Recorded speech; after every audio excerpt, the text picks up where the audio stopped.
You're clean, aren't you? Except for your tower. You're a Tower Junkie, Roland.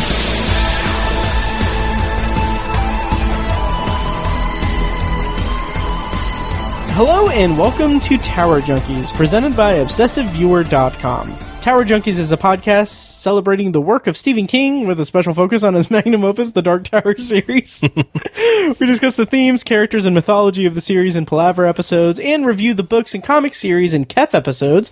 We also discuss non-Tower King novels, TV and film adaptations of King's work, and the latest news about all things that serve the King. I am very curious how that's going to go today. You can find more of our work at TowerJunkiesPod.com and follow us on every level of social media at Tower Junkies Pod. I am one of your hosts, Matt Hurt, and with me today, as usual, is Tiny. Yellow. Hi, Tiny. How's it going? It's going good, man. Good. We haven't been talking for an hour and a half. Yeah, right. Today on the podcast, this is a special, resurrection episode, I guess. This is our kind of year in review episode of, our King year in review episode, since it's the first episode of 2020, Happy New Year, guys. And, we're gonna kind of get back into the swing of things by kind of talking about our year of Stephen King fandom in 2019 and kind of lay the groundwork for all of the stuff that we, hope to do this year. That about 30% of it will be what we actually do. I am so sorry. Thank you guys so much for supporting us. It really means a lot. It does. Speaking of which, you can leave a rating and review on iTunes and also subscribe or support us on Patreon, patreon.com/obsessiveviewer, where we post videos and exclusive recordings for Patreon supporters. $1 gets you access to an RSS feed that's all just us BSing back and forth. $5 gets you access to videos, and also the RSS feed. So, check that out, patreon.com/obsessiveviewer. So, Tiny. Yes. We have a lot of ground to cover tonight. So I have a kind of rudimentary kind of thing. Before we get into, the 2019 of Stephen King, Stephen King 2019, let's talk about some news. Mm-hmm. So first of all, I'll just say there was a news broke that the Stand miniseries that is going to be coming this year is going to be in the fourth quarter of 2020. So that's going to be end of the year. We're super excited about that, right, Tiny? Oh yeah. Yes. If only because that gives us time to record stuff for the book and the previous miniseries. So that's exciting. That was announced today. And so that was all the news of Stephen King. So let's just move on. Yeah. No, Stephen King's canceled, guys. Yeah. It's, God, it's insane. Just if you Google, we're recording this, January 14th, 2 days before Mr. Tiny's birthday. Yep, 33. Yeah. So the Oscar nominations were announced, yesterday. And let me backtrack because I mentioned your birthday. Your birthday's coming up. I just gifted you the Stand. The Stand on I almost audiobook. said the Shield. Oh, the Shield. The S. The Stand audiobook on Audible. Yes, thank you, sir. Yeah, you're welcome. Are you excited to be turning 33? Sure, yeah. I've never been excited to turn any age. Oh, interesting. Even when I turned 21, I was like, I've already been drinking for years. Like, yeah. No big deal. I don't know. Yeah. Not really my thing. Yeah, and I feel like we've covered this before in some capacity on one of our podcasts. But, are you someone who's uncomfortable with, like, the attention of a birthday? Absolutely. Okay, see, I'm the same way. Yeah. One of the most uncomfortable situations throughout my life has been when you have a cake in front of you with candles and people are singing happy birthday to you. Oh, really? I hate that. Wow. I'm just like, what do I do? I think I heard on a podcast or just generally anywhere. And I always think about this when I think of birthday cakes and candles and stuff. My nephew just turned 7 last week. And I just think it's so weird. And again, I'm cribbing this from another podcast. I think they mentioned it on Comedy Bang Bang at some point. But anyway, I always think about this. Birthday cake blowing out the candles. Like, we're just willingly, like, eating cake that's covered in someone's spit. Yeah. Right, but it's cake. It is cake. So cake is so good. What's your favorite kind of cake? I mean, just like chocolate. Nice. Chocolate with vanilla icing. Nice. Yeah, hashtag diabetes. Yes. I got an Orange Crush, like, bundt cake. Ooh. Yeah, it was very good. Interesting. Yeah, it's gone now. So, yeah. Remember before we were recording when we were talking about addiction to sugar? Yeah, we were a little bit. Yep. I have a Yoo-Hoo in there if you want it. I get it. Not a fan. You know, it's funny. I loved Yoo-Hoo growing up and everything, and I still like it, but I'm also very aware that it's chocolate water. It is. It's very strange. Yeah. It's so weird. Yeah. Yeah. Anyways. Speaking of people saying Yoo-Hoo at things, let's get into it. Yeah. Stephen King tweeted something about the Oscars. So I'll go onto his feed and just recite it and we'll discuss it. So basically the Oscar nominations came out and, as per usual, there's a lot of, what's the word I'm looking for? Controversy about the lack of diversity in it. Right. Most notably, one thing that's getting a lot of play is the fact that Little Women didn't get nominated for Best Director. Greta Gerwig didn't get a nomination for Best Director. Yeah. And I think that is warranted. She should have gotten nominated, especially over, like, some other nominees. Yeah. But it's always kind of the same thing all the time that people get up in arms about the lack of diversity, which is a problem and everything. And I do understand and agree that it is representation is still an issue with the Oscars and the Academy Awards.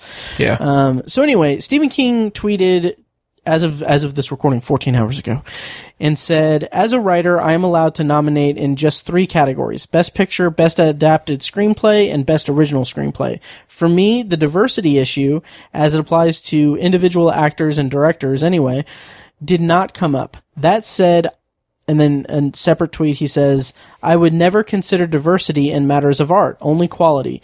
It seems to me that to do otherwise would be wrong." So, that caused a backlash. Yeah.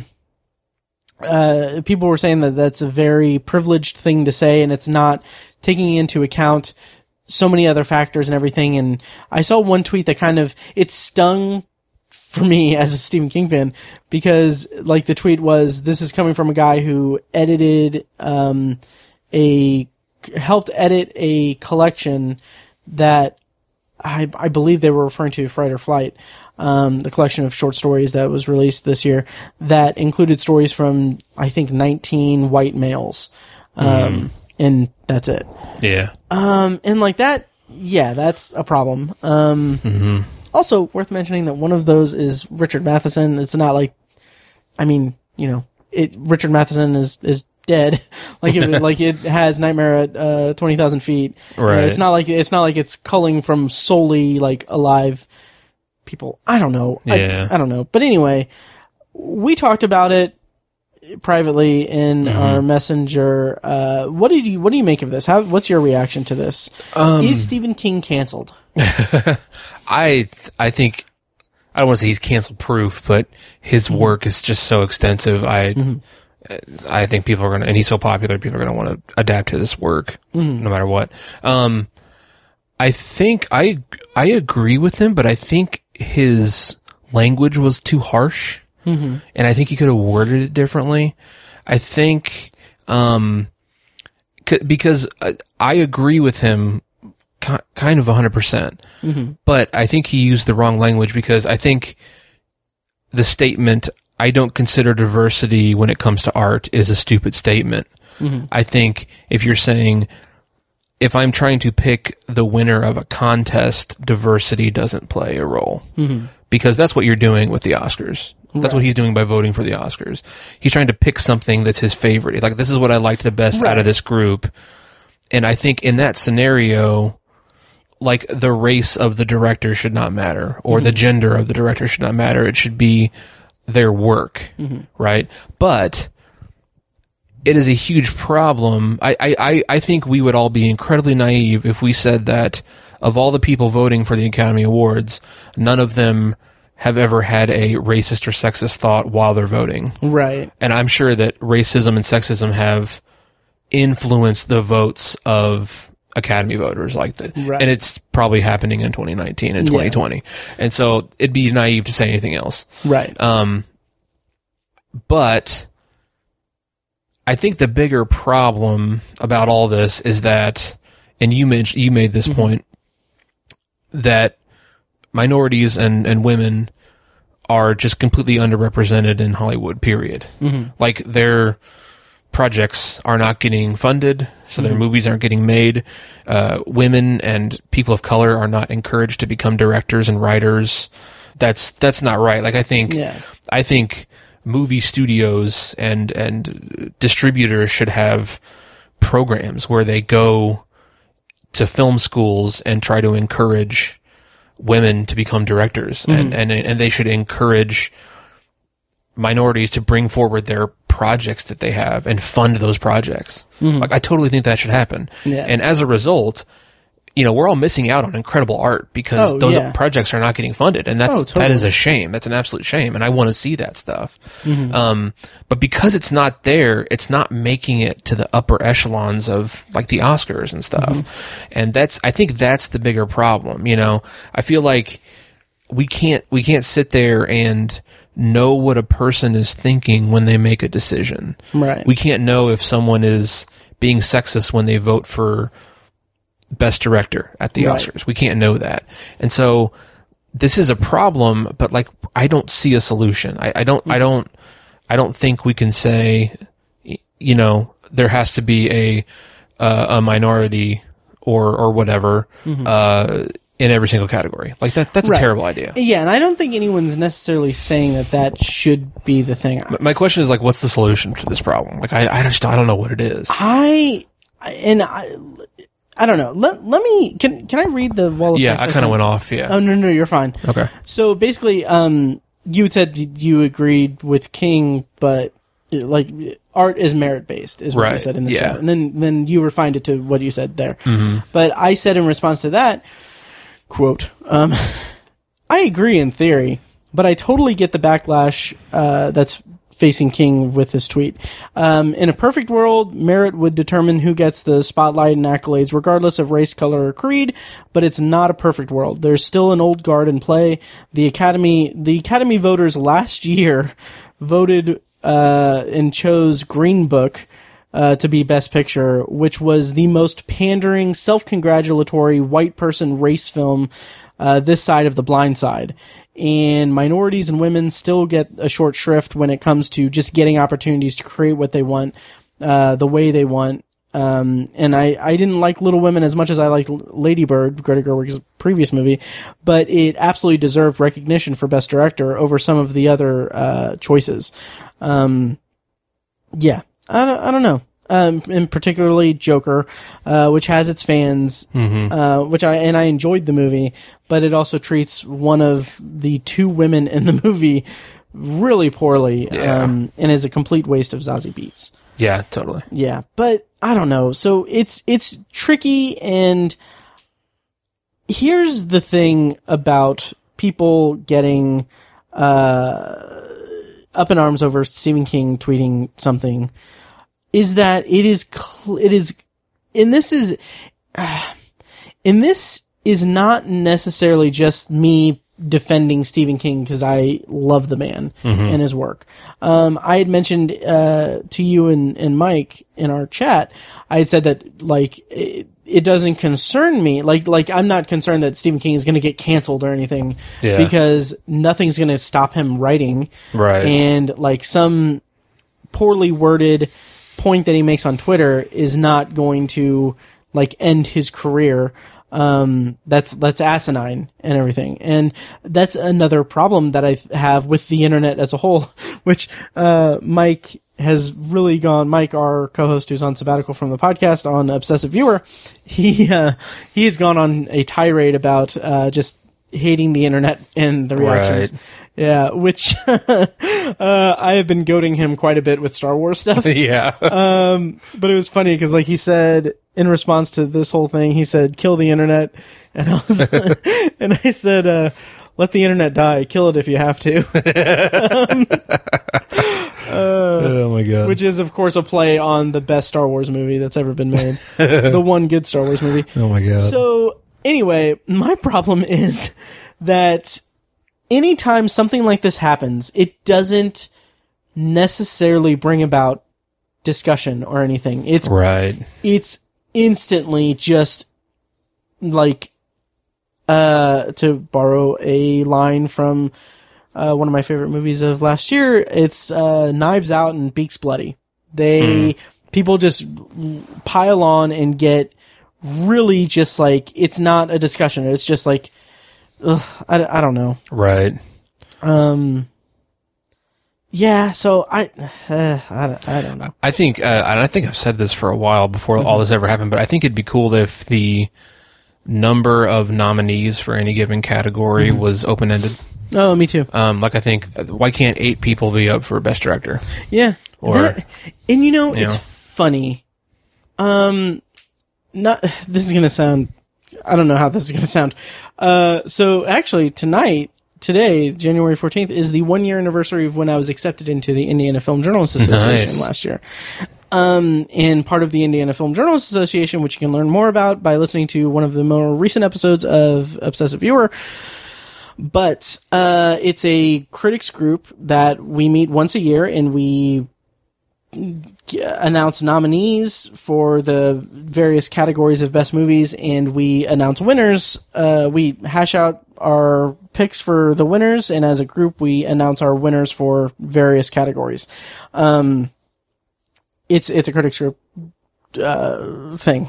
So, but I do want to mention that, first of all, of the way that it's announced is that we have a best picture and then a runner up for that, and then we have 8 other, like, not necessarily runners up, but it's like we have basically a list of 10 movies that fall under the best picture umbrella, with 1 best picture, 1 runner up, and then 8 alphabetized things. Okay. And I want to just point out that the Indiana Film Journalists Association, in those 10, had 4 films that were directed by women. Okay. Portrait of a Lady on Fire, Little Women, Beautiful Day in the Neighborhood, and one other that I'm blanking on. But yeah, anyway, so I'm just proud of that. But like, the group gets a lot of flack. At least they got flack this year because they included some jackass that has a couple of podcasts to their ranks. No, a few podcasts. Anthology still lives on. I just haven't posted. Anyway, so I'm getting off track, but we got grief online because the nominations that we announced, like, we had like 25 movies under the Best Picture nominee list. Wow. Like, I think that's awesome. Yeah. Oh yeah. And it's just like, there's a ton of nominees, and it's like, I love it. And it represents a lot of things and everything. And I don't know. And it's not like the group awards like 25 movies Best Picture. We just have 10, but we only have 1 Best Picture. Right. And that was, what was the Best Picture? It was Marriage Story, wasn't it? Yes, it was. Wasn't it? Yes, Marriage Story with Parasite as runner-up, I believe. Okay.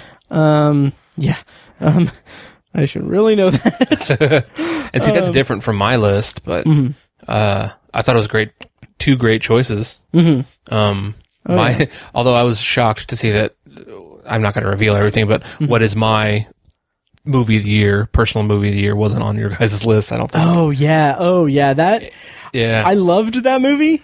It did not get a lot of love with the group. Yeah, I know. Yeah. I was surprised. Yeah. The one dude posted his review and he just shit on it. Yeah. Was that Bob? Bob, yeah. Yeah. He gave it 2 stars. I was like, dang, man, that's crazy. I think it was 1.5 star. Actually. Was it? Yeah. Yeah. He really railed against it. Yeah. Which to each their own, but I was just like, dang, really? Oh yeah. check out, I think his website is realbob.com or .net, real R-E-E-L. He's a great dude. Bob Bloom, he did a rant, like yesterday when the Oscars were announced, the nominees were announced, he posted a rant on his website, that's just basically him, like a yearly, like rant, like this is my yearly rant against all the nominations, and he, oh god, I think he referred to 1917 as, I think he referred to it as Call of Duty World War One. And I was like, oh my god, that's so good. Oh, that's funny. Yeah. Call of Duty World War One. Yeah. That's funny. I cannot disagree more. But. Oh, yeah. Same sort of. Yeah. Yeah. Yeah. So anyway, that's funny. We're a Stephen King podcast. Yeah, we kind of went off the rails like we did. That's fine. It's the new year. We tend to do. We do. So, I mean, fine, sure. Stephen King's canceled. Fine. Yeah. He should have used some different language, and he should have. He could have used more couth. Yes, a little bit more subtle. I know. He did follow it up 2 hours later with, and he got some grief over this because it feels like he didn't really get why the backlash was going on. So 2 hours after those tweets, he tweeted, "The most important thing we can do as artists and creative people is make sure everyone has the same fair shot, regardless of sex, color, or orientation. Right now, such people are badly underrepresented, and not only in the arts. You can't win awards if you're shut out of the game." And, I mean, he's right. Yeah. But it also feels like, I don't know. He's okay. It's alright. Yeah. But yeah, I don't know. It's tricky. I'm satisfied with his follow-up tweet and everything. Yeah. But I don't know. We'll see. Mm-hmm. I don't know what's going to happen to him now that his career's ended. Yeah. So, yeah, I don't know. Anyway, yeah, do you want to get into our year in review for Stephen King? Absolutely. All right. So I think first up, I want to talk about the adaptations. Okay. Because that's the first one on here, and I don't have a list of them. Did you make a list of the adaptations? Yeah. Okay, good. Do you want to run down like what movies were released in 2019, adapted from King's work? Yes. So the movies that came out this year, he had a huge freaking year. Yeah. It Chapter 2, obviously, was a big one. In the Tall Grass on Netflix. The remake of Pet Sematary. Season 2 of Castle Rock. Oh, that was a movie. That's a show. Yeah. Dr. Sleep. Mm-hmm. And I think that's it for movies. Nice. Yeah. Do you want to really quickly rank them? In order of my preference? Yes. I would say at the bottom would be kind of a toss-up between In the Tall Grass and Pet Sematary. Oh, interesting. I thought those were both kind of... I'd put In the Tall Grass at the bottom, I think. Oh, interesting. There were a couple things about Pet Sematary that I thought were creatively cool. Okay. So that'd be second to last. It Chapter 2 would be second, and then resounding number 1 would be Dr. Sleep. Yeah, I agree. My ranking would be, it's 4 movies, right? Yes, 4 movies, yeah. Just want to make sure, because I didn't I typed it up. Anyway, number 4, I think I would put Pet Sematary at the bottom. Okay. Yeah, Pet Sematary at the bottom, and then number 3 would be In the Tall Grass.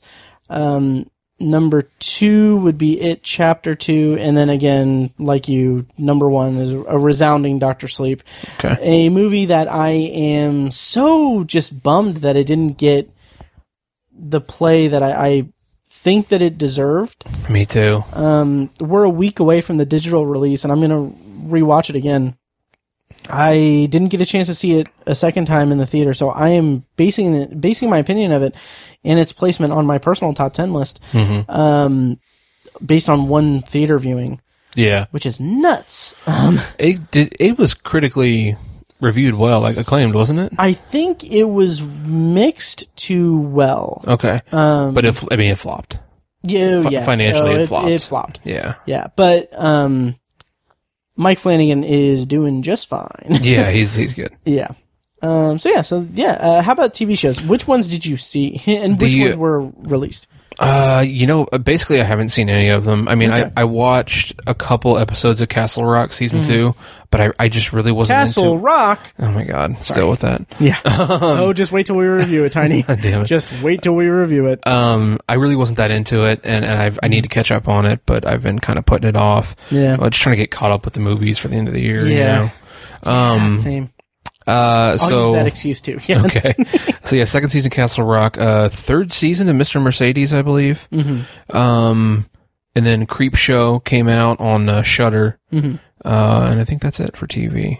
Yeah, I believe that's right. But still, I mean, that's 7 adaptations. Yeah. In a year. That's nuts. I wonder if any other artist has ever had that many adaptations in one year. That's a really good question. Like, I can't imagine who else would have. Huh. I mean, like, at least create, like, so, like, a writer, director, even actor, like, producer, probably, you know, like a television producer or something like that. But, I mean, as far as a creative artist having that many adaptations in one year, I wonder if that's ever been rivaled. 7 in 1 year. Nuts. That's crazy. And I mean, granted, like Creep Show, that's one of the looser ones. There was at least one story of his that was adapted, that I did watch, Gray Matter. We're gonna do, jumping ahead a little bit in this episode, I am very much planning on us doing a full Creep Show thing, like, Creep Show, the movies, Creep Show, the TV show, season 1, and the lead up to season 2. So look for that hopefully in October. Mm-hmm. I really hope we can do this. Yeah. Because I love doing this podcast. I really do. I know. It's just, I feel like I bite off so much more than I can ever chew. And, life. In life, yeah. Life happens. Yeah. Oh, I thought you said in life. I was like, in life too, Tiny. I might have so much more than I can chew. So we'll get to all of that soon. And Castle Rock is very much on the forefront of my mind. Okay. So anyway, that's it for adaptations for 2019. Let's talk about what we read in 2019. So, Tiny, I kept a running list of the audiobooks that I listened to throughout 2019.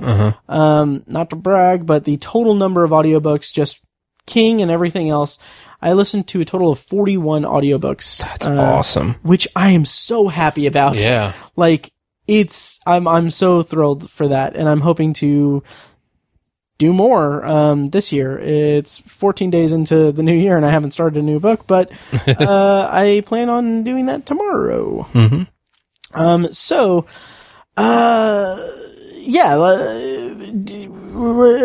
What do you think? I didn't do a full list of how many books I read this year. Mm-hmm. But as far as Stephen King goes, I read 7 of his works. Nice. Which I'm happy with. Mm-hmm. You want to rank them? Well, the new piece of writing he had come out this year was The Institute. Mm-hmm. If I had to rank them, which we actually reviewed. We actually did. We actually reviewed something. Yeah, we did. I think I'd put probably the Tommyknockers at the bottom. Mm-hmm. In ascending order. Mm-hmm. So Tommyknockers at the bottom, followed by, I think, In the Tall Grass, then Elevation, then The Institute, then Pet Sematary, and see, the last 2 are The Shining and Dr. Sleep, and I think I have to put The Shining at the top. Just because it's, Dr. Sleep is dependent on The Shining. Right. Even though Dr. Sleep, blew me away and I wasn't prepared for how much I was going to love that book. Right. But yeah, I'd put Dr. Sleep at number 2 and Shining at the top. I mean, I loved my reread of The Shining too. It completely reaffirmed how much I love that story, and I love the Torrance family and those 3 characters, rediscovering them from, I read that book more than half my life ago. Right. So awesome. yeah, rereading that was a great experience. And actually just my experience with The Shining and the Torrance family in 2019 was awesome. Nice. I mean, it was just, I'm so glad that that's something I can still enjoy so much. Right. You know, and I'm going to continue to enjoy it because I'm going to reread those books again and rewatch the movies again. Like that's something I will do in the future. And I'm completely confident in that. And so, speaking of that, one of we didn't cover this in the adaptations section, but it's also worth mentioning that the Shining 4K restoration was in theaters last year. Oh, cool. I forgot about that. Yep. I got a chance to see it, and it was awesome. Nice. I actually posted a video on the Patreon feed, so if you want to pay us $5 and get access to that, go to patreon.com/obsessiveviewer. Nice. But that was a really cool experience. Just being able to see that movie on the big screen is just astounding. Nice. Yeah, do you want me to go through my... Yeah, sure. Okay, so I read a grand total of Stephen King published works in 2019. I read or listened on Audible to 25 Stephen King works. Wow. And then also 2 Joe Hill novels. Okay. But I won't count those. And yeah, the only one that I read actual physical media for was Night Shift, his short story collection. Okay. So yeah. But I read, of those 25, let me do some quick math or quick counting. 8 of those were my first reading of them. So a lot of them were rereading some things. So 8 of them were first reads. Okay. And I can do some quick, I can read them off and then I can do some quick, ranking if you'd like. Okay. So the 8 that I read for the first time in 2019 was the Tommyknockers, Dreamcatcher, Finders Keepers, Night Shift, Elevation, Firestarter, The Institute, and In the Tall Grass. And I just realized that I can rank them very quickly because I have a Stephen King ranking note. Yeah. So, did I say Dr. Sleep in that? Yes. Okay, good. Yeah, 1, 2, 3, 4, 5, 6, 7, 8. Okay, yeah. So The Outsider. I just went to my new, my other thing. So I believe that I read The Outsider for the first time last year. So The Outsider, Doomickey, the Tommyknockers, Dreamcatcher, Dr. Sleep, Finders Keepers, Night Shift, Firestarter, and The Institute. And yes, so at the bottom would be Tommyknockers. Just above that would be Dreamcatcher, and then above that would be Doomickey, then Firestarter. Again, I'm going in ascending order. The Outsider, right. The Institute, Finders Keepers, Dr. Sleep. That needs to be higher. Or is that number 1? I can't tell. I lost count. That might actually be number 1. Wow. Yep. Of the ones that I read. So I don't know. I probably missed something. But anyway, yeah, those are what I read in 2019. That's a big year. It is, and I'm very happy about it. Yeah. Yeah.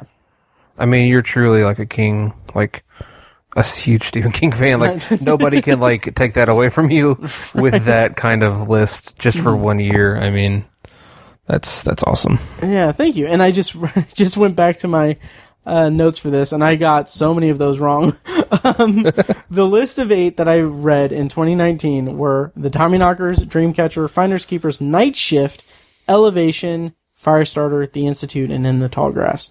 Okay. I won't rank those because I hadn't included some of those.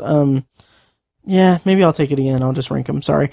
So at the bottom would be Tommyknockers, and then Dreamcatcher, and then in ascending order from that, I think I would put, I would put Elevation there, and then In the Tall Grass, and then Finders Keepers, and then the top 3 would be Night Shift, The Institute, and Firestarter. Oh, and Dr. Sleep. That's number 9. Yeah.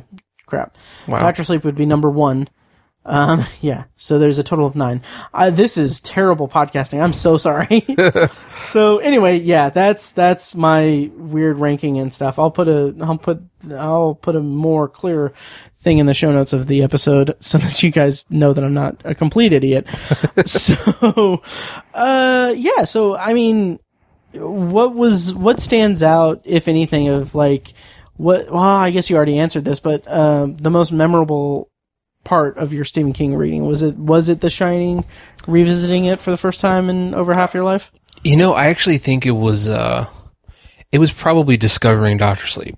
Oh, nice. Honestly, because I mean, I did rank them, and like I think The Shining was my number 1, but like I was familiar with it already, and Dr. Sleep it felt like I was completely rediscovering that world and refamiliarizing myself with Danny Torrance and him building as a character again. Man, that was just, I didn't realize how much I wanted that. Nice. To stick with that, or to use that kind of trope. Yeah, I'd have to say Dr. Sleep. I mean, I listened to it twice. That's, I don't think I've ever, I can say with quite a bit of confidence, I've never read a book twice in a year. The same book twice in a year. And this is the first time I've ever done that. So sweet. That really, I think that kind of puts that in context. Yeah. I mean, just how much I enjoyed it. Yeah, I freaking love that book. Nice. Yeah. That's awesome. I think for first readings in 2019, probably the most memorable. I mean, it was a big year for me. I would say probably the most memorable experience would be, maybe listening to The Institute. It took a little bit of time for me to kind of get into it. There were a couple starts and stops when I first listened to it, but I think what it comes down to is just that experience of having a new Stephen King book and discovering it at the same time as the rest of the Stephen King fandom. Okay. Just that experience is just, there's this communal feel to it that I don't feel like I necessarily experience that much because I'm me and I procrastinate and I put things off. And there's so much Stephen King stuff that I haven't experienced, or I've experienced like decades after people have experienced them. So just that feeling of being able to crack open a new Stephen King novel and read it at the same time, or listen to it at the same time that the rest of our happy little band of fandom is listening to it or reading it, is really special, and I like that. In terms of rereading, I'm not going to list every Stephen King book that I reread or re-listened to, because that would be daunting, because there's just like, I don't know how to count. There's like 14 of them. Yeah. But the more memorable ones, there are two that stick out to me of being just two that I'm so happy that I revisited it, in 2019. And those are Under the Dome. I finished re-listening to that in February of last year, and just that I just yearn for that kind of story from Stephen King, like that, just sprawling, just like that sprawling world that's populated by so many just unique characters. Ensemble cast. Yes. Yeah. The sprawling ensemble of Under the Dome is just astonishing to me, and I love it every time He's so good at that. He is incredible at that. Yeah. And I mentioned earlier in the year, on a previous episode, that I want him to do more of that. Like, he's older, he's getting up there, and he's now been canceled by the internet. But, like, I would hope that he has one more of those in him. Yeah. I would love just an epic 11 to 1600 page just tome that's just filled with characters and interesting stuff. I agree. Yeah. But the biggest thing, the one that stands out to me as the experience of rereading King that I love so much, was just not rediscovering, but reaffirming the placement of 11/22/63. Oh, really? Okay. As it's my favorite Stephen King book. Wow. Yeah, I finished it. I finished re-listening to it March 7th of 2019, if you guys want to know that information. But, I mean, it's just, I've listened to that. I think that was like my third time reading it or experiencing it. The first time I think was in paperback or hardcover, I think. But 2 or 3 times after that, I listened to the audiobook, and every time, like, it's a book that can bring me to tears. It's so beautiful. And it's time travel. Yes, it is. Like, I love that so much. But yeah, other highlights of things that I reread, over the year were, I re-listened to, a bunch of Dark Tower books. I got up to, I finished The Wind Through the Keyhole in August and then took a break and never revisited it. So early this year, I'm going to re-listen to, the last 3 books, Wolves, Susanna, and The Dark Tower. Okay. Yeah, so I'm excited for that. But, also Pet Sematary, Misery, The Stand, just so many good Stephen King books. Yeah. Yeah, so, yeah. And I listened to 20th Century Ghost by Joe Hill and Heart-Shaped Box by Joe Hill, and I liked both. Nice. Yep. So Tiny, do you want to switch gears? We will wind down, I think, and kind of talk about 2020. Okay. For Stephen King, and for Tower Junkies. Are you excited?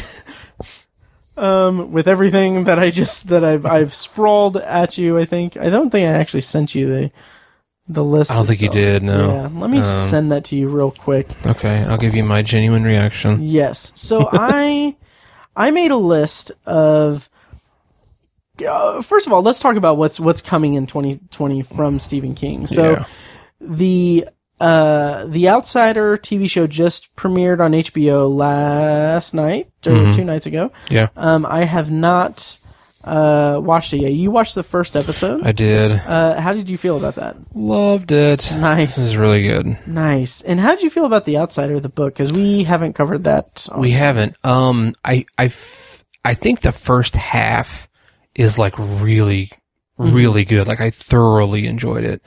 And then the story kind of takes a turn, and it's kind of goofy. I think a little bit goofy, but ultimately I enjoyed the book quite a bit, actually.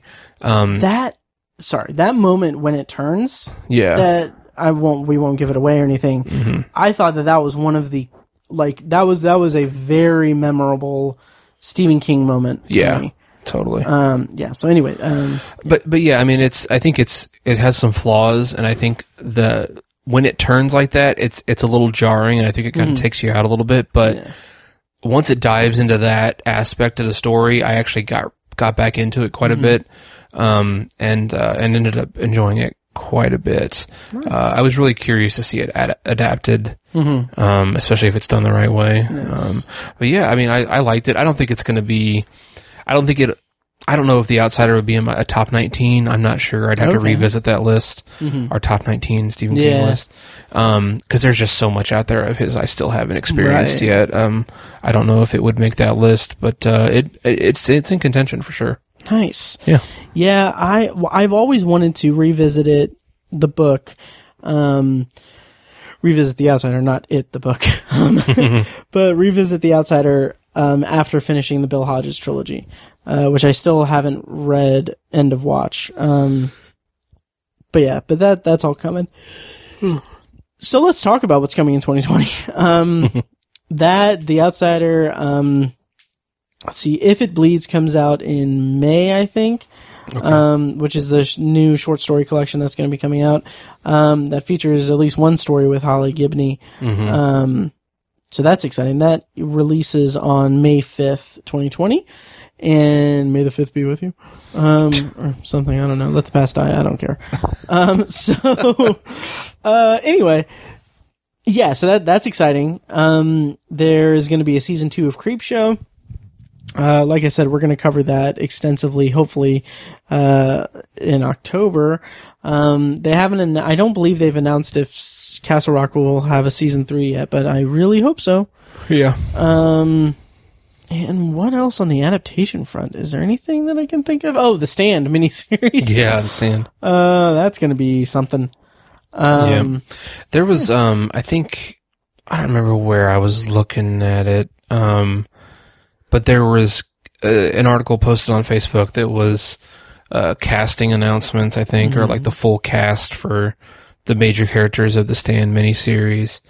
And I made the mistake of looking through the comments. I'm usually not a comment reader person because, like, you know, our co-host Mike is, he's become so tainted by it this year. I usually just stay away from it, but I was reading the comments and I was just blown away by how many people were just unhappy with the casting, because I think the casting is fantastic. Really? For the Stand? For the new Stand. Oh, yeah. Oh, me too. I think the casting is fantastic. And there's people who are just like, oh man, the original series was just so good, and the cast for that was perfect. I was like, no. I mean, sorry, it just wasn't. Rose-colored glasses, guys. Yeah, like I really don't agree with that at all. I mean, I know this is opinions here, but I don't get that. I mean, there's some of the cast from the series was great. Like, Gary Sinise is fantastic. Oh, yeah. I love Gary Sinise. Molly Ringwald was fine. Rob Lowe is great, I think, for Nick Andros. Yeah, I think so too. I just still get kind of a stick in my craw when I think about at least that first, the scene in the jail cell where he's talking to the sheriff or something, and or he's communicating to the sheriff, but anytime someone talks to him, he's looking away from their lips. It's just a simple direction that needs to be done, but it's it's insane to me. Anyway. Right. Well, it's just, I mean, frankly, TV is just so much better now in general. No, totally. Back in the 1990s, you had a 70-30 chance that it was going to be cheesy as hell and just not very good, frankly. Yep. And I feel like, unfortunately, the original Stand series kind of falls into that trope, unfortunately. And I feel like this is just going to overshadow it. But I was just really surprised at how many people were kind of shitting all over they were like, Alexander Skarsgård, come on. I was like, I think he's kind of, I mean, maybe not my first choice, but I think he's going to do really well in that role. He's very inspired casting. Yeah. Yeah. So, I don't know. I was just like, it's more kill the internet type stuff. Yeah, exactly. Let the internet die. Kill it if you have to. But it's not going to spoil my enjoyment of it if it turns out to be really good, which I think it will. Yeah, same here. Yeah. So, do you want me to run down all of the shit that we have planned for coming up on the podcast this year? Go for it. So, I have a list of 19 things I want us to cover on the podcast this year. Now, given our track record, I can't promise any of this. Also, we were originally a Dark Tower podcast. Yeah. There's so much Stephen King stuff that the Dark Tower isn't even on this list. Yeah. And that's insane to me. So we'll maybe make some adjustments. I don't know. But let me run down what we have in the pipeline for Tower Junkies in 2020. First of all, I am well aware that we still are due for our Shining and Dr. Sleep reviews. Yeah. We have an episode reviewing the Shining Kubrick movie and the miniseries recorded, and both of those are 2 separate episodes recorded. I think I forgot to release them, so they've been sitting there for months. I am so sorry. Yeah. But we are going to get those released as soon as possible. Then we have Dr. Sleep the novel, Dr. Sleep the movie. Both we haven't recorded yet, but they are our next priority here. And with the Dr. Sleep coming out on digital next week, I thought that it would be better to wait until then so we can see it again and be fresh with our review. Yeah. Then we have Castle Rock season 2 to get through, which is great. I have watched 5 or 6 of the episodes. I just got bogged down with other stuff, so I couldn't finish it. But I love this season. Okay. I really do. So I'm looking forward to watching or reviewing it with you. I still want us to do multiple episode reviews, do what we did with season 1, do episodes 1, 2, 3, 4, 5, 6, 7, 8, 9. Okay. Yeah, so we'll figure all that out. Then, probably by that time, we'll probably have to do If It Bleeds, which is coming out in May. I still plan on doing a review of Duma Key, I promise. That is going to come out at some point in 2020.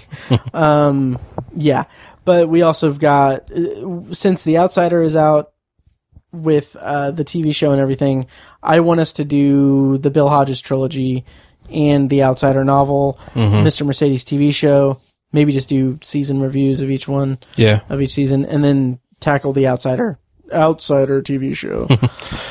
And what's funny is oh, you're not done yet, are you? Oh, no, I'm not done. Yeah. Okay. Rounding out everything is, since the Stand miniseries is coming out in late 2020, I really want us to do a full-blown thing with the Stand, the book, the original miniseries, this new miniseries, and it's going to be a tall order, but I think we can pull it off if we commit to it. So. I think so too. Yep. And then finally, I want us to, at some point, just for funsies, record an It Chapter 2 commentary track. Yeah. Maybe a Pet Sematary one too. I don't know. Okay. I don't know. Would you be into doing more commentary tracks? I'm fine with it, yeah. Okay. What's kind of nice about them is they don't require a lot of prep. I know, that's you just sit there and watch the movie. Exactly. Yeah. And on my end, I don't have to edit anything. Right. So it's good. So if you guys are interested in us recording more commentary tracks, let us know. Yeah. I know Matt and Draco actually watches the movie when he listens to the commentary track, which is great. I was going to say about that list, the 19 things you have, the only thing you could make an argument for that's not currently relevant is Duma Key. Oh, true. Yeah. Because everything is either a TV show that's on the air, or it's a book that's coming out, or an adaptation that's coming out, or the DVD's coming out, whatever. Right. Everything is relevant. I mean, it's not exactly. It's not like we're bringing up old shit, with the exception of Duma Key. Right. I mean, that's. And I also want to do. I didn't add it to the list, but I referenced it earlier. Creepshow, the movies, Creepshow, right? The TV show and everything. That's going to be in October. Okay. Yeah, so I think we've got our work cut out for us, but I say this every time, and I say this to you privately every time I listen to an episode of Tower Junkies. I love doing this. Oh, me too. This is so good. This is what, this is feeding what is arguably our biggest fandom. It is, that we have. For sure. Which is great, and I love that. And I'm so glad that you guys listen to us, if you guys are still there. So that's what we have kind of in the pipeline. What are you most excited for in of that list? I would say the Stand miniseries. Nice. But honestly, the director's cut of Dr. Sleep is a close second. Oh, yeah. That's because that movie... Fuck. I'm so excited about that because it's not like a few scenes here and there. It's 30 minutes. 30 minutes, yeah. Which I am so pumped for. Yeah. I have a rotating list of directors that I'm very enthusiastic about. And right now it's Denis Villeneuve, Ryan Johnson, couple guys up there, P.T. Anderson's around there. Mike Flanagan's on that list now. Oh, totally. I was already very ecstatic about him as a director, but after he did Dr. Sleep, he is on my top 5 list of directors that I'm just whatever you do, I'm there. Absolutely. Yeah. And he is, I can't remember what it's called, but he's got a new show coming out, I think on Netflix. But what's really cool about it is that, have you seen his movie Hush, by the way? Yes. Okay. I watched that for the first time. It's a cool movie. Very cool. That's where his his wife plays the chick that's mute? Yes. Yeah. Yes. Okay. Yeah, I saw that one. I thought you were going to say that's the one with his wife in it, right? Because she's in everything. She's Yeah. in everything.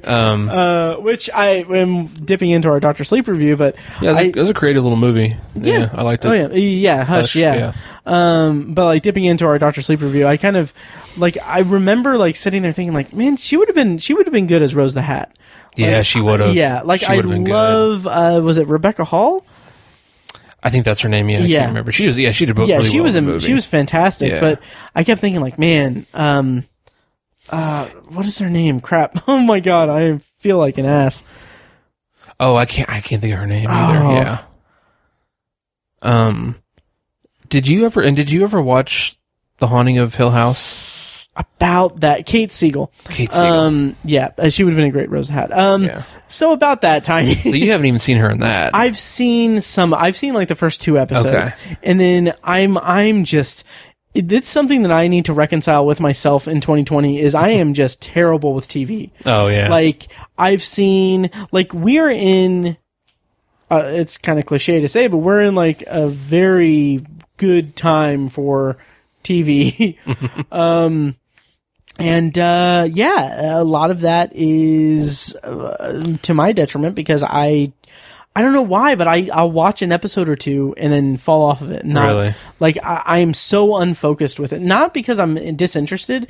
It's just that I don't know. I think there's something that's keeping me from completing a show just because I have to keep coming back to it. Like I can't binge it all in one sitting.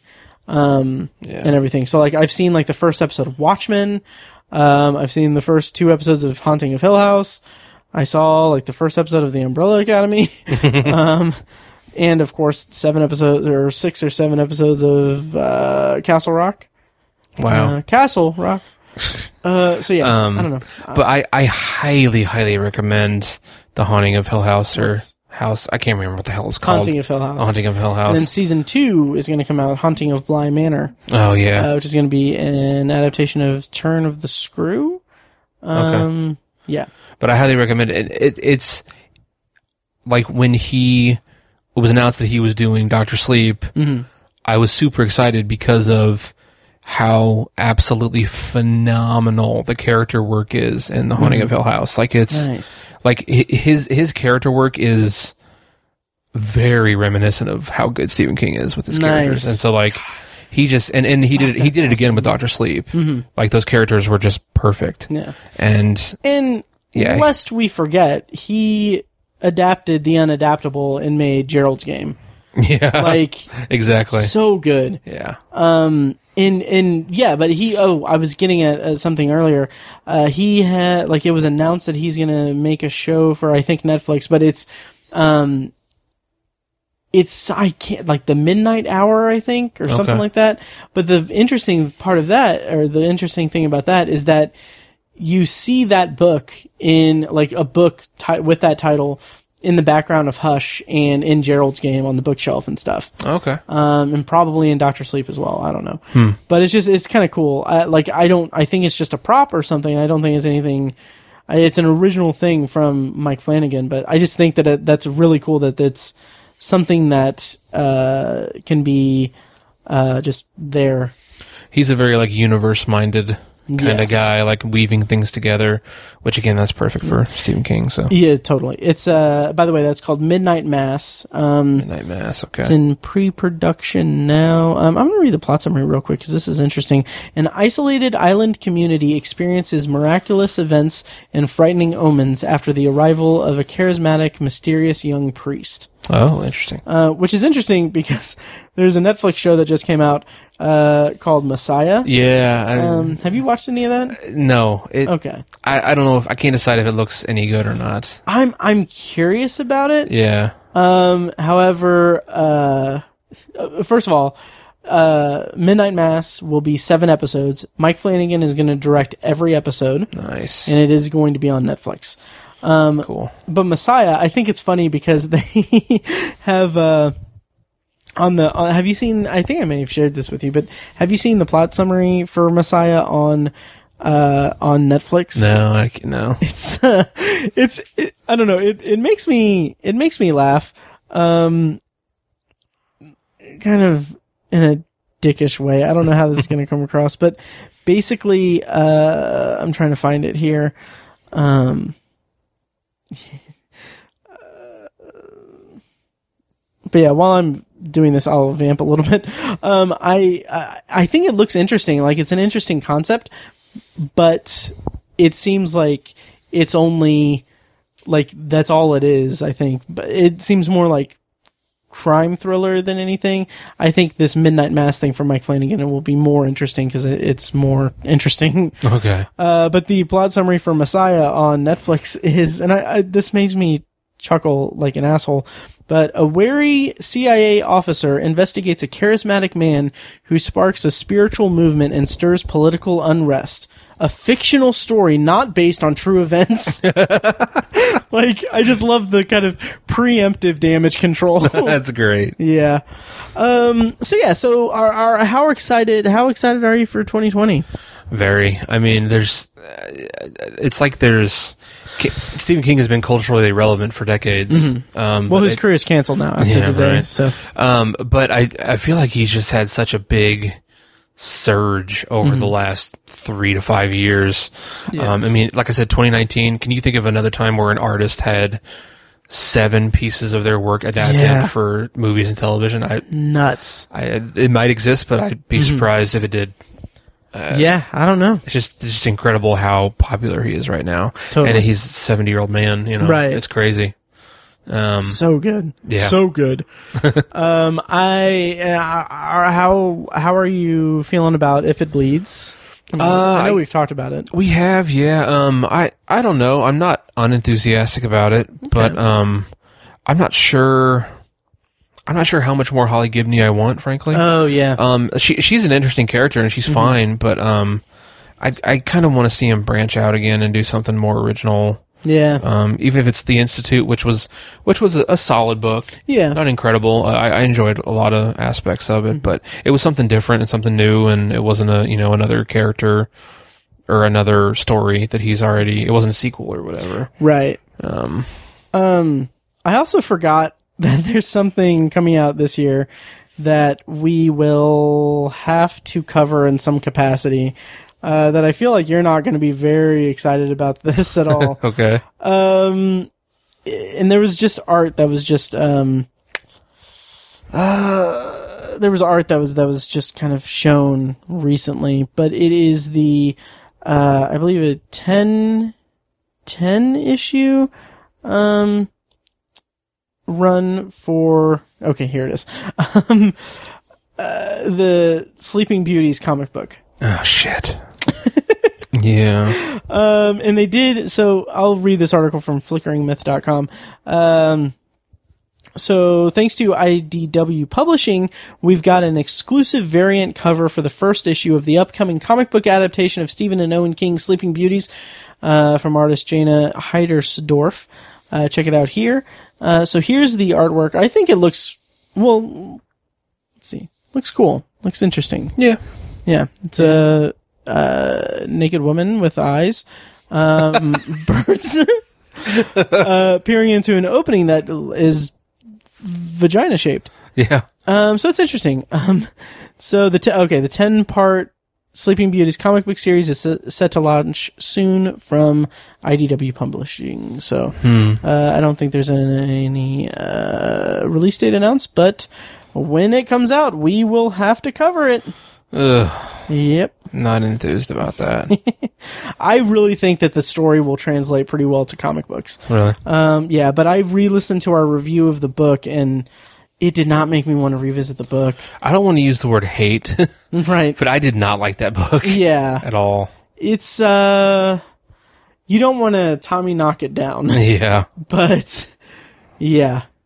It's pretty low for me, too. Yeah. It's one of those things where the story and like, the setting wasn't as kingy as it could have been. Okay. Like, cause we have so many different factions and like a town's worth of people too. Right. It's like close to what I want from Stephen King, but it just didn't connect with me at all. Like, yeah. Kind of in the climax of it, I was like thinking like, wait, who's this person again? Mm-hmm. So yeah, I don't know, but let's wrap it up. Is there anything else that we need to cover?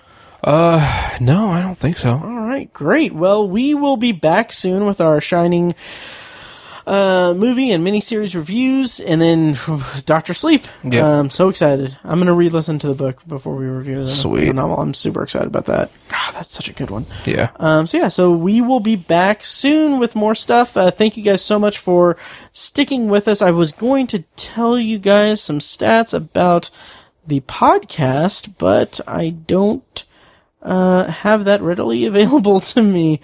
And it is 11 o'clock. Hang on, let me find it, because it should be right here. Vamping. So, in 2019, on Tower Junkies, a Stephen King Dark Tower podcast, we released a total of 15 episodes. On this list, did we release the Shining movie and miniseries episodes? I genuinely don't know. But on the list, I listed the Shining movie and miniseries. We didn't. I don't think so. I don't think so either. We recorded them. We did. We certainly did. So we released a total of 15 podcast episodes for Tower Junkies, Jesus, in 2019, and we are going to beat that very, very aggressively in 2020. So I can't wait to do that, and I can't wait to let you guys down again. But we will be back soon with more content for you. And yeah, let us know what you think about Stephen King's career being canceled and Star Wars, I guess. We'll forward it to Mike. So I don't know. Okay, well, anyway, that'll do it for this episode of Tower Junkies. Thank you guys so much for listening. Long days and pleasant nights. And may you have twice the number.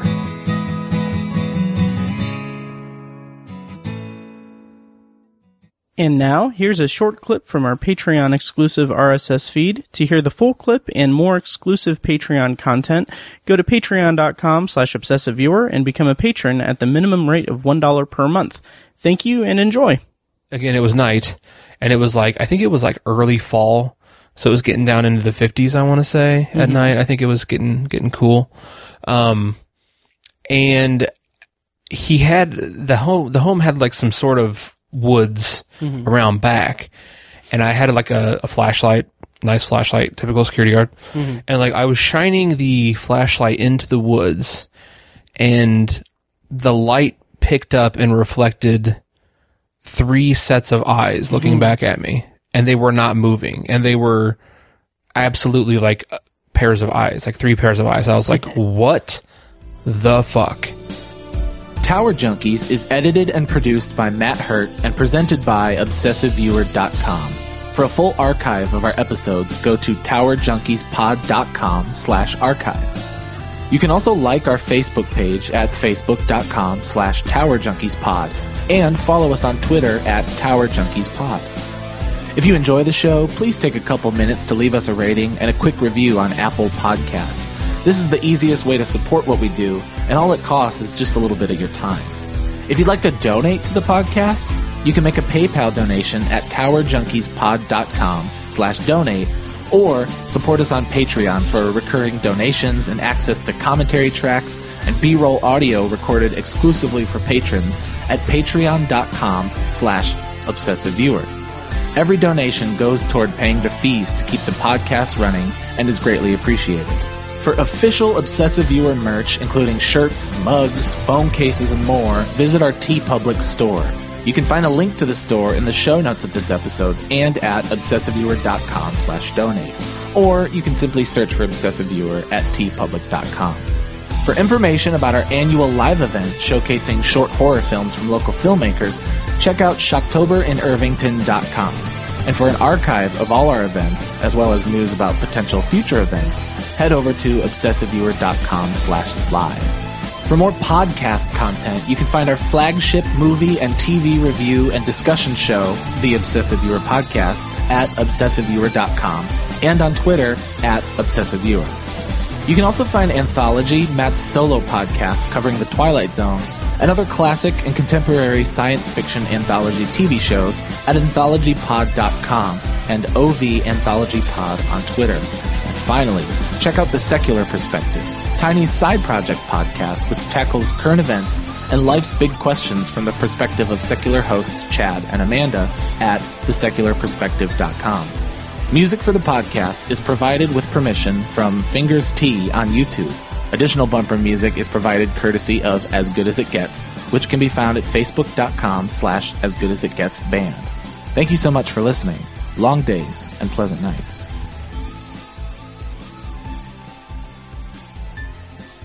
Kitty!